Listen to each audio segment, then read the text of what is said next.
This is a $2,000 Ukrainian drone. It's light, silent, and built for precision. And today, it has a very important mission. Launched from a hidden site somewhere in eastern Ukraine, the drone quietly took off under the cover of darkness, its small motor barely making a sound as it climbed into the night sky.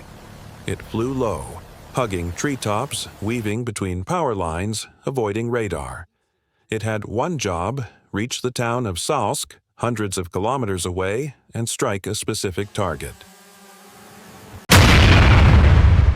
This is Russia's multi-million-dollar supply train. And for the last 32 minutes, the Ukrainians have been watching this train, tracking every movement, every pause, every signal. And in just minutes, Russia is going to lose everything. But it's how it unfolded that is completely insane. At around 2:43 a.m. on July 29th, residents of Salsk, a quiet Russian town in the Rostov region, woke up to the sound of an explosion. Then came the flames. A massive fireball erupted from the rail yard. Tanker cars loaded with military-grade fuel turned into a roaring inferno. And within seconds, Russia's critical military lifeline had been severed. What hit them? A drone. Not some billion-dollar stealth bomber. A cheap, agile, GPS-guided Ukrainian drone that flew hundreds of kilometers deep into Russian territory. Ukraine didn't just hit a fuel train. They struck the exact choke point that feeds Russia's front lines in Donetsk and Crimea. Here's how it happened. Over the past several weeks, Ukrainian intelligence had been mapping Russian rail logistics across southern Russia. One specific junction kept coming up: Salsk. It wasn't just any town. It was a key node in the Volgograd-Rostov-Donetsk rail line. Everything from tanks to ammunition to food for Russian troops flowed through there. It was the artery, and Ukraine found a way to puncture it. On July 27th, Ukrainian drones hit nearby substations. It looked like a random power disruption at first, but it wasn't. It was a test. They were probing Russia's air defenses, radar coverage, and, most importantly, how fast Russian rail operators could recover. The next night they struck again. More substations, more confusion. Russian authorities scrambled to reroute passenger trains. Some routes to the Black Sea were canceled. Locals were furious. But still, Russia didn't see the full picture. Then came July 29th. Ukraine launched a drone swarm, small, fast, nearly undetectable. One drone locked in on a fuel train parked at Salsk station. Another recorded the impact. At 2:43 a.m., the train was hit. And it wasn't just a single explosion. It was a chain reaction. Each tanker ignited the next. The flames spread rapidly. Within 10 minutes, the entire rail yard looked like a war zone. And then the true cost started to emerge. Satellite imagery the next day confirmed at least 4 locomotives were destroyed. Dozens of tanker cars turned into smoldering shells. But it wasn't just hardware. The overhead power lines were melted. The entire station was down. Spanning over 600 meters, the train had dozens of cars packed end-to-end with critical supplies.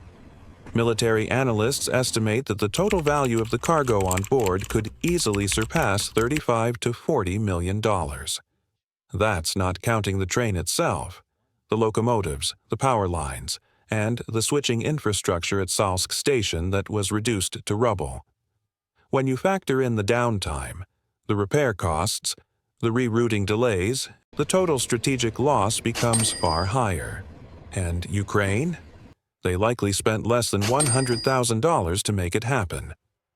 This is where the story shifts. Because in the beginning, Russia had the edge. They rolled across the borders with tanks, missiles, armored vehicles. Entire battalions poured in with the kind of firepower Ukraine couldn't match. For months, they pushed forward using overwhelming force, burning through towns, cities, and front lines. The world expected Kiev to fall within days. That didn't happen, because Ukraine didn't just resist, they adapted.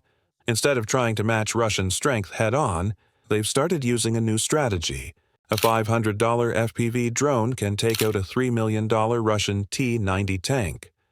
A $20,000 long-range drone can shut down an entire rail corridor and strand supplies worth tens of millions. And while all this is happening, just a week ago they canceled their annual Navy Day show in Sevastopol.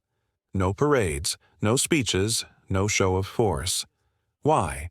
Because they barely have a fleet left to show. For decades, Navy Day wasn't just a celebration. It was a display of might. Russia would line its warships across the harbor, fly jets overhead, and deliver fiery speeches about power and patriotism. State media would broadcast it live, with commentators boasting about naval supremacy and Russia's control over the Black Sea. It was theater, and it worked. But this year there was silence, because Ukraine didn't just take out ships, they dismantled the image Russia spent decades building.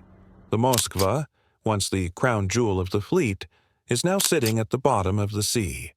The Rostov-on-Don submarine, a symbol of stealth and power, was blown apart in port. The Novocherkassk, one of Russia's large landing ships, was reduced to flames in a missile strike.